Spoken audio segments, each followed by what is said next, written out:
Silence के बल से हाँ जी। जो चाहे सो कर सकते हैं। हाँ जी, तो अपन साइलेंस में कैसे रहना? जब याद में बैठते हैं तो बुद्धि विचलित होती है, हैं? साइलेंस में रहती है, शांति में रहती है, या शांति में बार बार चले जाते हैं। बुद्धियों एकाग्र होता है, संकल्प में कंट्रोल, संकल्प में कंट्रोल जब एकाग्र ही नहीं होता है कर तो अशांति आ जाती है।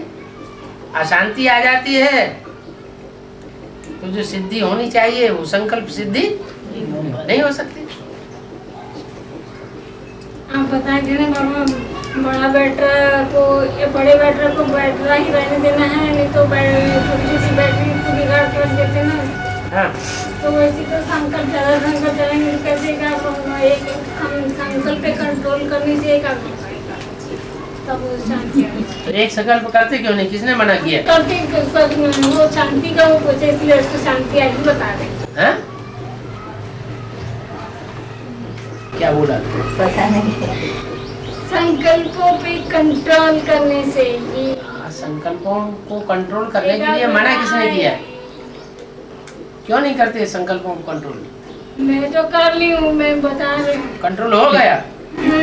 अरे बस एक संकल्पों को कंट्रोल कर लिया है? हैं? अरे ये संकल्पों को कंट्रोल कर लिया फिर क्या है? तो जो संकल्प एकाग्र रहेगा, हाँ? एकाग्र रहेगा, एकाग्र नहीं हुआ, एकाग्रता में ही रहना है। एकाग्रता में ही रहना है। रह हुए या नहीं? हो गए, चल रहे, हो गए। चल रहे हैं। अरे कर रहे हैं। अच्छा, दो बातें कर रहे थे। बाबा मुरली में ये बोले हैं बाबा ने कि गंगा का उत्तर भारत में बहुत मान है और शंकर की याद बहुत तीखी होती है।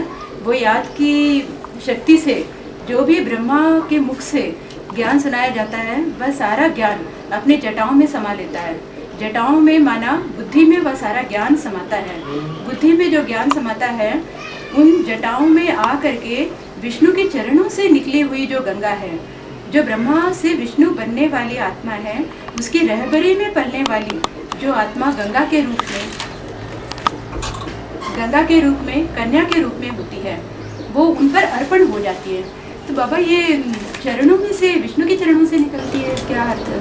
माने कोई युगल मूर्ति होता है बेसिक नाली में चलने वाला, वो एक दूसरे के स्वभाव संस्कार को क्रॉस करने वाले नहीं होते हैं, साथ ही साथ चलते हैं। जैसे आजकल दुनिया में पति पत्नी में झगड़ा होता है तो डाइवोर्स ले लेते हैं, वो अपना रास्ता अपनाते, वो अपना रास्ता अपनाते। तो गंगा जिस परिवार में पलती है वहाँ ऐसा नहीं होता।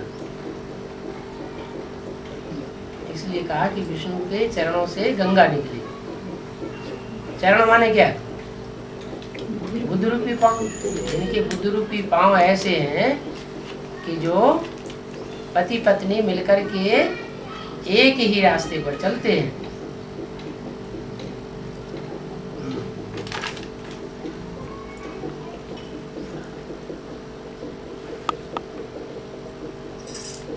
तो पहले गंगा यानी अटक जाती है, उसके बाद फिर भागीरथ अटक थोड़ी जाती, वो जटाओं में ही समा जाती है। गंगा शंकर की जटाओं में समा जाती है, माना उनकी बुद्धि में समा जाती है। कोई ज्ञान है, ज्ञान बुद्धि में समा गया लेकिन दूसरों तक सुनाया नहीं गया। दूसरों तक सुनाया नहीं गया तो यही कहेंगे कि बुद्धि में ही अटका हुआ है। कोई कलाकारी है, कोई जानकारी है, किसी की बुद्धि में है लेकिन दूसरों को नहीं बताई तो उसकी बुद्धि में ही अटकी हुई है ना। तो ऐसे ही जो भी ज्ञान है वो ज्ञान संसार में अभी विस्तार को पाया नहीं है। वो विस्तार को तब पाया जब फैले, विस्तार में तब फैले जब वो कोई गंगा निमित्त बने।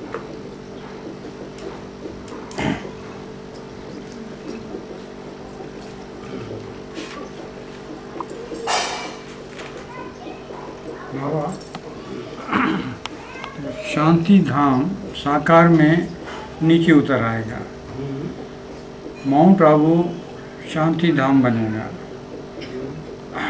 आखिर में आके जब विनाश होगा उस वक़्त जो बच्चे साकार शांति धाम में रह रहे होंगे, क्या वो विनाश की लपेट में आएंगे कि नहीं? उनकी पहले ही सुरक्षा हो जाएगी, सुरक्षित स्थान में पहुंच जाएंगे। मतलब विनाश होने से पहले ही सुरक्षित स्थान में सुरक्षित स्थान होगा जमुना का कंठा, दिल्ली। अल्टीमेटली मतलब है कि माउंट आबू भी विनाश की लपेट में आएगा कि नहीं? दुनिया का अणु अणु जहाँ से साइकिल उसका शुरू हुआ है, वहीं पर वो अणु जाकर के टूट के पहुंचेगा। भले ग्रेनाइट का पत्थर है, गहरा पहाड़ है, लेकिन वो भी आखिरी विनाश जब होगा तो इतने भयंकर भूकंप आएंगे सारी सृष्टि पर कि सारी उथल पथल हो जाएगी, वो भी नहीं बचेगा। हर अणु का साइकिल कंप्लीट होगा। हाँ जी, जो तब तक आत्मा पवित्र बन जाएगी, जितनी आत्माओं को पवित्र बनना होगा वो हो जाएगा। पवित्र आत्माओं का एक ठिकाना तैयार हो जाएगा, वहाँ प्रकृति का प्रकोप नहीं होगा। कहीं कहीं वाणी में आया है कि कुछ आत्माएं पूरे सृष्टि में अपनी अपनी जगह में बर्फ में दब जाएंगी।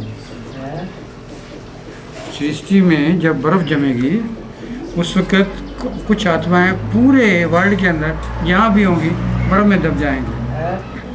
तो बर्फ में दबने का जो मतलब है कि किसी प्रोसेस हुआ है वो किस आधार पे है?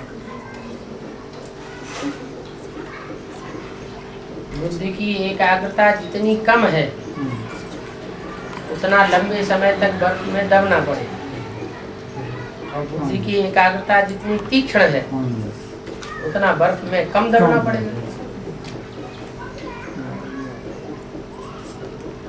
पहले ही वे अपने संकल्पों को जाम कर लेंगे,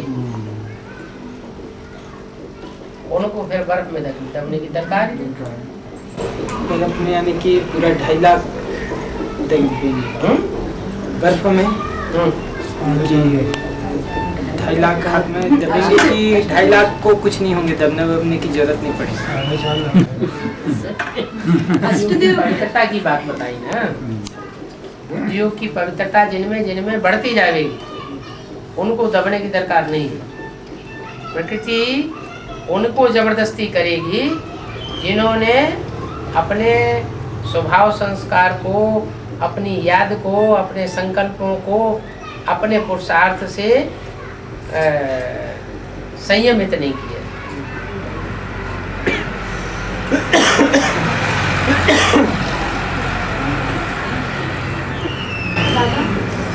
अभी अभी थोड़ी देर पहले कि दिल्ली ही कब्रिस्तान बनेगा और दिल्ली ही सबसे सुरक्षित जगह रहेगी, सुरक्षित स्थान वही बनेगा। बाबा ये दोनों सेंटेंस कैसे मैच?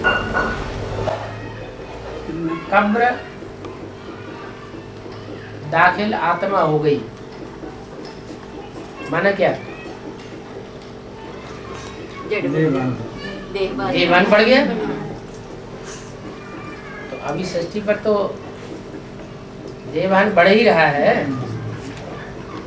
बेसिक ब्राह्मणों की दुनिया में देवान बढ़ ही रहा है, एडवांस पार्टी में भी देवान नंबरवार आत्माओं में बढ़ ही रहा है। कोई में विधर्मियों का छिलका ज्यादा चढ़ा हुआ है, मोटा परत बनी हुई है, और कोई में पतली परत है। तो देवान तो बढ़ रहा है। तो कुछ आत्मा ऐसी हैं जो दिल्ली से कनेक्टेड है, विशेष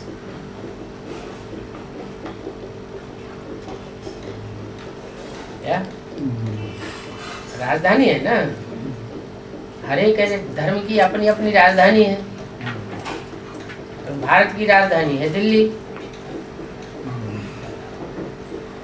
तो दिल्ली राजधानी देवभान बहुत बढ़ जाता है। देवभान बहुत बढ़ता है तो एक बार को पूरा कब्रिस्तान दिल्ली बनता है। और शहरों में इतना कब्रिस्तान नहीं बनेगा, इतना देवभान नहीं चढ़ेगा। दिल्ली में सबसे जास्ती देवभान बढ़ता है, क्योंकि दिल्ली को महाकाली का पार्ट बजाना होता है। महाकाली में कितना देवभान आ जाता है कि महाकाल के ऊपर भी पाँव रख देती।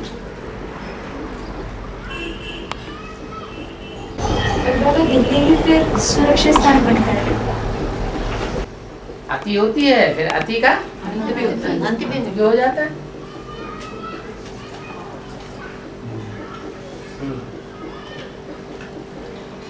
बाबा एक क्वेश्चन है, क्वेश्चन के थोड़ा सा समझ में नहीं आया था। एक मत अंतर्मुख और अव्यक्त स्थिति में स्थित होकर संबंध बढ़ाओ, इसको समझ में नहीं आया, इसको अच्छे से थोड़ा एक्सप्लेन। एक मत अंतर्मुख और अव्यक्त स्थिति में स्थित होकर संबंध बढ़ाओ।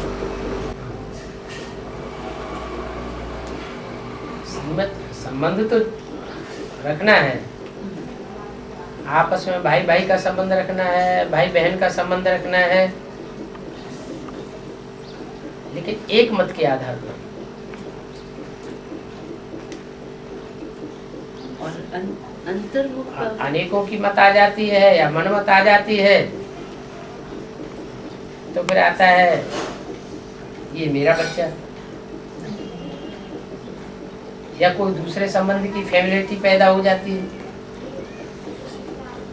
ज्ञान में फैमिलिटी का कोई स्थान नहीं। हमारा एक परिवार तो है, लेकिन हमारे एक ही माँ बाप है। बुद्धि में कोई क्या आ जाता है, ये हमारी बच्ची है, बच्ची बनेगी, ये हमारा बच्चा बनेगा, ये रंग सब शिव बाबा के बच्चे और हम आपस में भाई भाई, या देह के आधार पर भाई बहन, बस दूसरा कोई संबंध नहीं। ये एक मत की बात हुई। और अव्यक्त स्थिति, अव्यक्त स्थिति में ना, जो इन आंखों से देखते हैं वो सब विनाश होने वाला है, और जो इन आंखों से नहीं दिखाई पड़ता वो ही स्थायी रहेगा। तीसरे आंख से ही देखने में आ रहा है स्वर्ग का नजारा, नई दुनिया जो ज्ञान के आधार पर हम देख रहे हैं वो रहेगी, आत्माएं रहेंगी। मंथन चिंतन की स्थिति को कह सकते हैं या किस? मनन चिंतन मंथन की स्थिति भी अव्यक्त स्थिति है, लेकिन मनन चिंतन मंथन में मन जो है वो एकदम एकाग्र नहीं होता। उसकी भी एक ऊंची ऐसी कोटि है जहाँ मनन चिंतन मंथन भी एक बिंदु स्पॉट पर आकर रुक जाता है, निसंकल्प हो जाता है। मैं आत्मा ज्योति बिंदु, मेरा बाप ज्योति बिंदु, भले साकार शरीर में है, तो जिस साकार शरीर में है वो साकार शरीरधारी आत्मा भी ज्योति बिंदु स्टेज में टिकी हुई है। जैसा बाप वैसे हम बच्चे, कोई आतर वेला नहीं, पाना था सो पा लिया। तो जो बाबा मन में तरह तरह के सेवा के जो नए नए उठते हैं, विचार उठते हैं, और उसको फलीभूत जो मतलब कार्य करते हैं, तो वो भी क्या अव्यक्त स्थिति है? वो भी अव्यक्त स्थिति। बाहर की जो दुनिया है, जो देह की दुनिया है, इन आंखों से देखने की दुनिया है, उसके मुकाबले तो ये दुनिया सूक्ष्म है ना। ब्राह्मणों की सेवा की दुनिया सूक्ष्म है, आने वाली जो नई दुनिया का संगठन बनना है वो भी सूक्ष्म है, तो उसके बारे में चिंतन करना वो सूक्ष्म स्टेज है।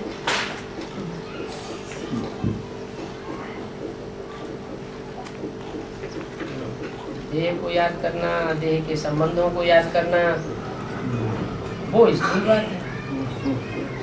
व्यक्त माने दिखाई पड़े, अव्यक्त हाँ माने नहीं, जो इन आंखों से दिखाई न पड़े, वो अव्यक्त स्थिति। इसका मतलब है कि सर्व संबंधों से मुक्त आत्मा को व्यक्त आत्मा खींच नहीं सकती है।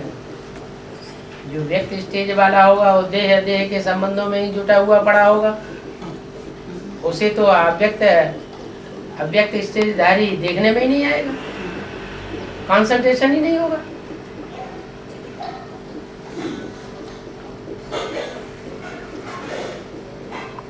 बाबा कंसंट्रेशन तो होती है, मतलब लेकिन अल्पकाल के लिए अल्पकाल के लिए होती है। कुछ ना कुछ कार्य ऐसे हो जाते हैं, कोई बात ऐसी हो जाती है कि कंसंट्रेशन लूज हो जाती है। उसको फिर कंसंट्रेट करने के लिए फिर क्या करना चाहिए?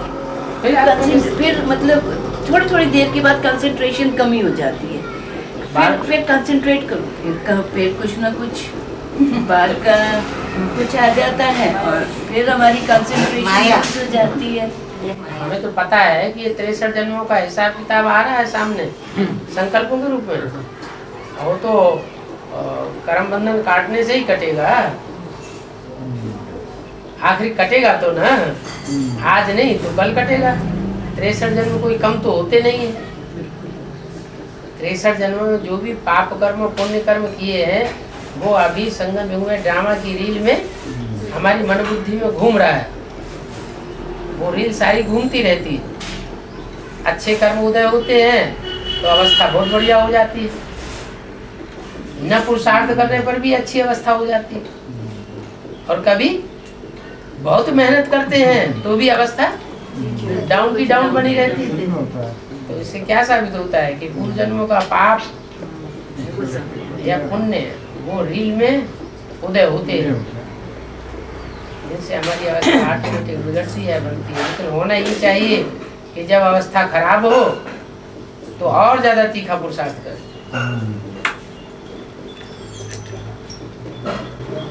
लेकिन बाबा होता ऐसे है, होता उल्टा है।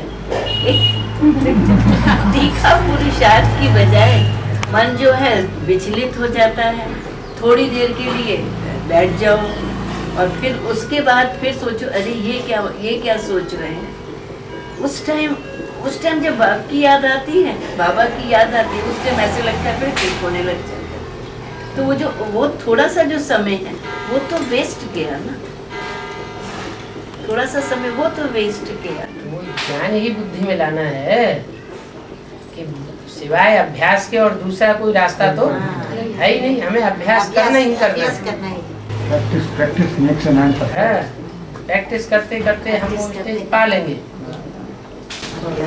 हिसाब किताब को जल्दी से चुप करना है, तो हिसाब किताब जो हुआ होगा उसको जल्दी से चुप करना है। वो याद में गहरी याद में रहो, यही तो प्रैक्टिस चाहिए। गहरी याद में रहने से वो हिसाब किताब जल्दी जल्दी चुप तो होगा।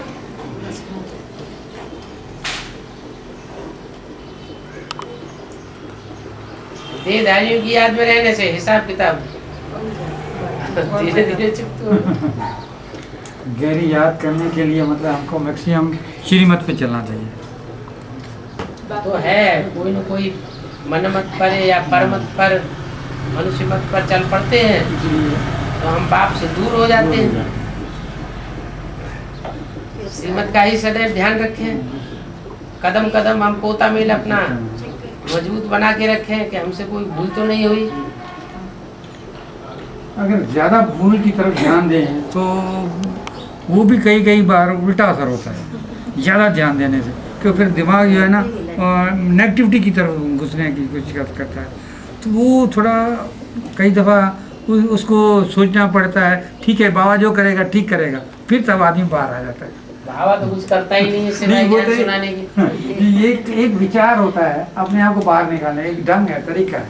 हालांकि बाबा तो कुछ नहीं, कर्म तो हमारे ही हैं, हम कोई भुगतने हैं, और कोई हक नहीं करेगा, क्योंकि वो तो नेचर ला है, वो उसको कोई तोड़ नहीं सकता। लेकिन उसको बाहर निकलने का कोई तो युक्ति होनी चाहिए कि कोई some supreme authority is helping me, I should come out, मैं उससे बाहर आऊँ, कोई मेरे पीछे है, तो उस जो वो जो है वो युक्ति है, उसको बाहर आ, फिर इंसान बाहर आ जाता है।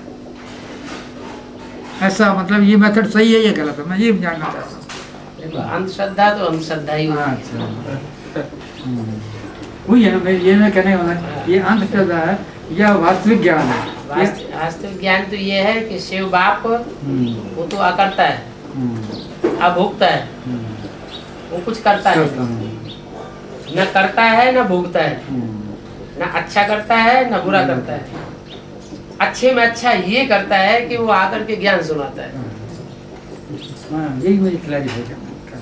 अब वो जितना जो धारण करे।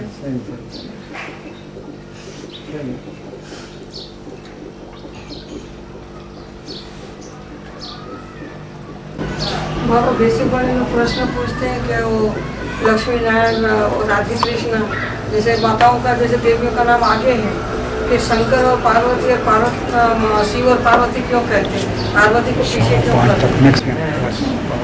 शंकर को आगे क्यों कर दिया? हाँ, और यहाँ और पार्वती को पीछे क्यों कर दिया? हाँ, और यहाँ राधे कृष्ण है, कृष्ण राधे व राधे कृष्ण बोलते हैं, लक्ष्मी नारायण बोलते हैं, सीताराम बोलते हैं, इन लोगों को पीछे क्यों कर दिया? इसलिए कर दिया कि शंकर जो है वो सबका पिता है। बाकी जो राधा कृष्ण है, त्रेता में जैसे राम सीता कहा जाता है, जो लक्ष्मी नारायण है, उनको सबका पिता नहीं कहेंगे। शंकर ही एक ऐसा है जिसका नाम शिव के साथ जोड़ा जाता है, माने समान पुरुषार्थी बन जाता है। बाप समान स्टेज को एक ही धारण करता है, इसलिए पार्वती को उससे पहले नहीं रखा जा सकता।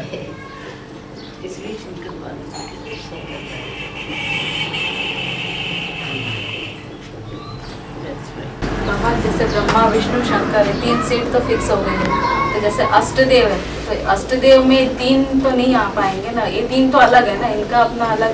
ब्रह्मा का तबक्का अलग, विष्णु का तबक्का अलग, और शंकर का तबक्का अलग।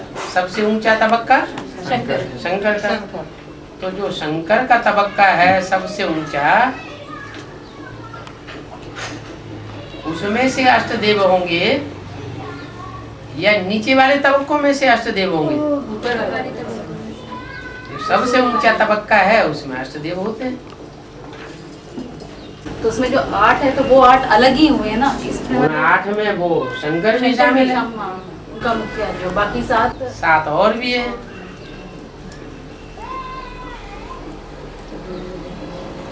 विष्णु तो फिर भी चंद्रवंशी है,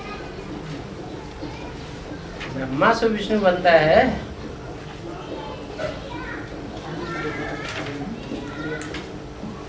अष्टदेव तो सूर्यवंश से होने चाहिए।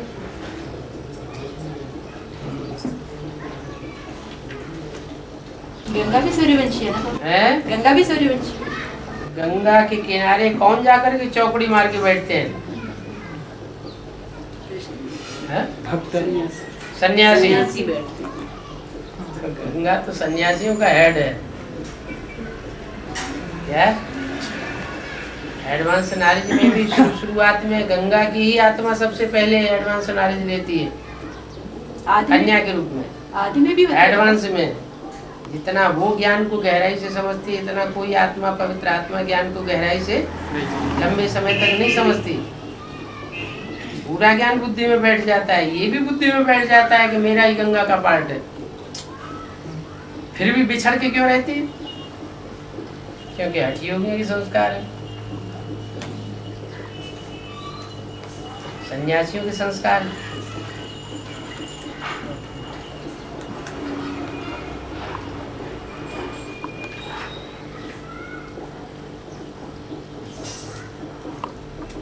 बाबा, लिप्त और लिम्पायमान क्या एक ही वर्ड है कि अलग अलग? लिप्त और शब्दों का अर्थ तो एक ही है। शब्दों का अर्थ एक ही लिप्त माने लगा हुआ, लगा हुआ, और लिम्पायमान भी लिम्पायमान माने तो जिसमें लेप छेप लगा हुआ है। बाबा एक क्वेश्चन आया था कि राम की बहन का नाम क्या है? हमने तो कभी भी नहीं सुना, एक बहुत पहले।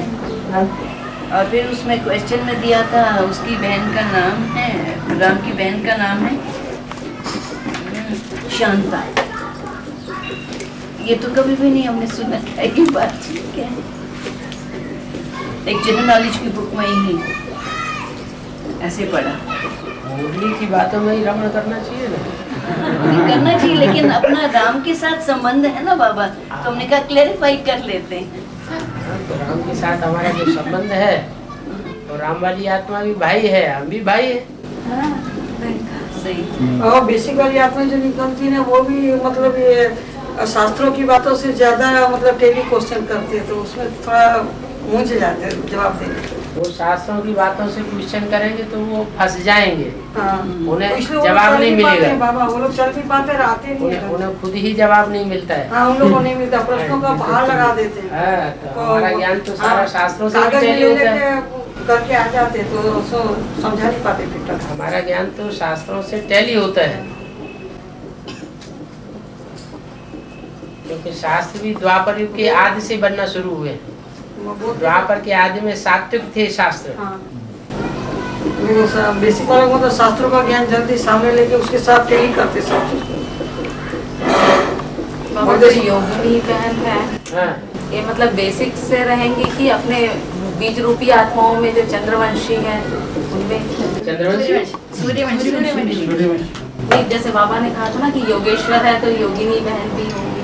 योगेश्वर है तो योगिनी भी होनी चाहिए। सूर्यवंशी होंगे कि चंद्रवंशी? अष्टदेव हैं, अष्टदेव है या नहीं है? तो जब अष्टदेव हैं तो सब सूर्यवंश से होने चाहिए या चंद्रवंश, इस्लाम वंश, बौद्ध वंश से होने चाहिए? देव हैं, देव कौन से वंश के होते हैं? सूर्यवंशी होते हैं। सतयुग में देवताएं होते हैं, कौन सा वंश होता है? सूर्यवंश होता है। हाँ, थोड़ा थोड़ा फिनिशिंग का अंतर होगा आठों देवताओं में। वो भी इतना स्लाइट होगा, इतना हल्का होगा कि सामान्य रूप से किसी को पहचानने में नहीं आएगा, क्योंकि आठों जो देवताएं हैं वो आखिरी जन्म में आकर के फिर भी कहीं न कहीं नीचे गिर जाते हैं। सूर्य जो है गिरता तो है, लेकिन फिर भी किसी से प्रभावित नहीं होता है। संग के रंग में गिरता तो वो भी है, लेकिन जो सूर्य के बाद वाले 7 हैं उन पे तो कोई ना कोई छिलका चढ़ेगा ना। उसके बाद नंबर आता है चंद्रवंश का।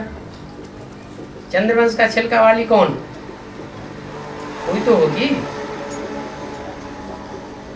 तो जिस पे आखिरी जन्म में आके चंद्रवंश का छिलका चढ़ जाता है वो योगी। चंद्रमा के अलावा और तो कोई है नहीं जो सूर्य से इतना ज्यादा प्रभावित हो। चंद्रवंशी ही सूर्यवंशी के ज्यादा नजदीक होता है। इस्लामी बौद्ध क्रिश्चियन तो बहुत दूर है।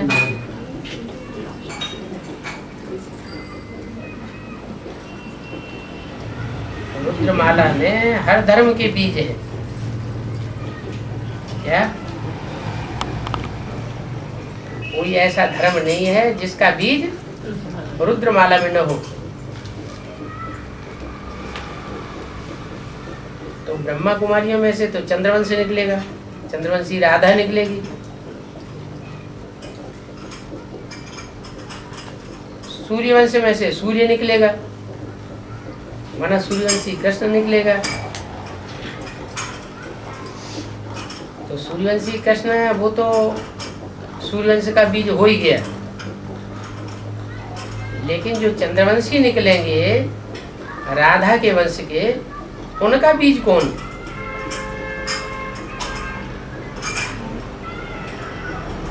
राधा के वंश के जो चंद्रवंशी निकलेंगे, जिनसे विजयमाला तैयार होगी, उनका भी तो कोई बीज होगा रुद्रमाला में। वो कौन? जगदम्बा। अच्छा, जगदम्बा तो चंद्रवंशी, माथे पर चंद्रमा दिखाया जाता है, तो चंद्रवंशी है। और अष्टदेव कौन से वंशी होते हैं? सूर्यवंशी। तो उन अष्टदेवों में जिसमें चंद्रमा के स्वभाव संस्कार ज्यादा हो, वो कौन? दूसरे वंश के स्वभाव संस्कार नहीं होंगे, या तो सूर्यवंशी के होंगे, या तो छुटपुट छिलका चंद्रवंश का चढ़ा हुआ होगा। वो कौन? वो भी कोई होगा कि नहीं होगा अष्टदेवों में से? अरे अष्टदेव हैं जिनमें अलग अलग धर्मों का थोड़ा थोड़ा छिलका चढ़ जाता है आखिरी जन्म। तो वो कौन जिस पर चंद्रवंश का छिलका चढ़ जाता है? हैं? कोई होगा ना होगा? कौन होगा? अरे अष्टदेवों में चंद्रवंश का बीज नहीं होगा कोई? तो जो अष्टदेवों में चंद्रवंश का बीज होगा वो तो जगदम्बा से भी श्रेष्ठ हो गया, विजयमाला की हर्ट से भी श्रेष्ठ हो गया। अभी बाबा एक मुरली में कहा है कि मम्मा के शरीर छोड़ने के बाद क्या कोई ऐसी नहीं है जो तीखी जा सकती है? आज ये बताया है कि तुम बच्चों ने इन दीदी दादियों का भी श्रृंगार किया है। दीदी के याद में जो अष्टदेव हैं उन्होंने दीदी दादियों का भी श्रृंगार किया।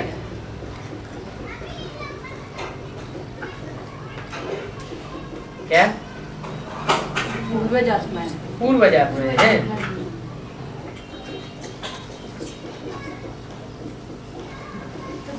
इस्लामी और क्रिश्चियंस के भी पूर्वज कौन? चंद्रवंशी। और चंद्रवंशियों के भी पूर्वज कौन? सूर्यवंशी।